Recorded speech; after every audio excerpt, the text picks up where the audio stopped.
नाकाबिले फरार आवाज। तसव्वुर करो तुम रात के अंधेरे में अपने बिस्तर पर लेटे हो, कमरे में मुकम्मल खामोशी है। अचानक तुम्हें अपने बिस्तर के नीचे से एक दबी दबी हंसी सुनाई देती है। तुम डर कर नीचे झांकते हो तो वहां कुछ नहीं होता, लेकिन जैसे ही तुम वापस ऊपर सीधे होते हो, तुम महसूस करते हो कि बिस्तर की चादर तुम्हारे पैरों की तरफ से आहिस्ता आहिस्ता नीचे खींची जा रही है। तुम साकित हो जाते हो और फिर तुम्हारे कान के बिल्कुल पास एक गीली लरसती हुई आवाज आती है, अब तुम आंखें बंद करो, आचिफो वो तुम्हारे अंदर दाखिल हो चुकी। ये कहानी शुरू होती है एक पुराने जम आलूद ताले से जो शहर के किनारे वाक़ई एक हवेली के गेट पर लटका हुआ था। मैंने वो घर सस्ते दामों खरीदा था, ये सोचे बगैर कि कुछ चीजें सस्ती नहीं बल्कि मुफ्त होती हैं, क्योंकि कोई उन्हें रखना नहीं चाहता। पहली रात जब मैं सोया तो मुझे ख्वाब आया कि मैं एक अंधेरी सुरंग में रेंग रहा हूँ और मेरे पीछे कोई ऐसी चीज है जिसके हाथ नहीं बल्कि लंबी लंबी शाखें हैं। मैं हाल बुलाकर जागा तो देखा कि मेरे कमरे का दरवाजा थोड़ा सा खुला हुआ है। अंधेरे में दरवाजे की दरार से एक आंख मुझे खो रही थी।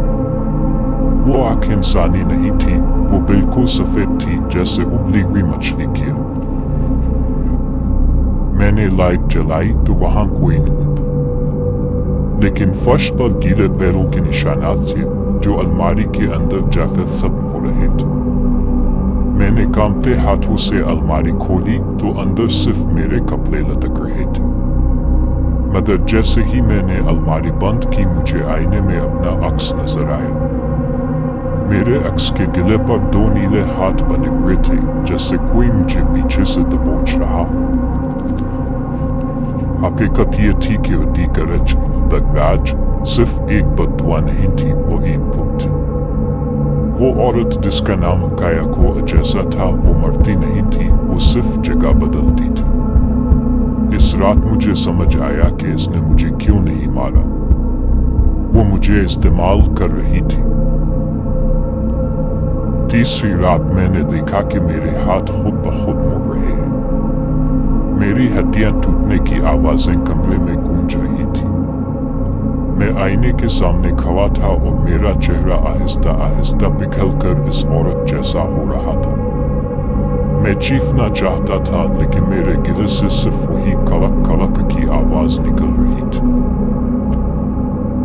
अब मैं इस घर से बाहर आ चुका हूँ, मैं लोगों में घूमता हूँ, बातें करता हूँ, लेकिन जो लोग मेरी आंखों में गौर से देखते हैं, उन्हें मेरे पीछे वो साया नजर आ जाता है, और जैसे ही वो इसे देखते हैं, वो बददुआओं में मुंतकिल हो जाती है।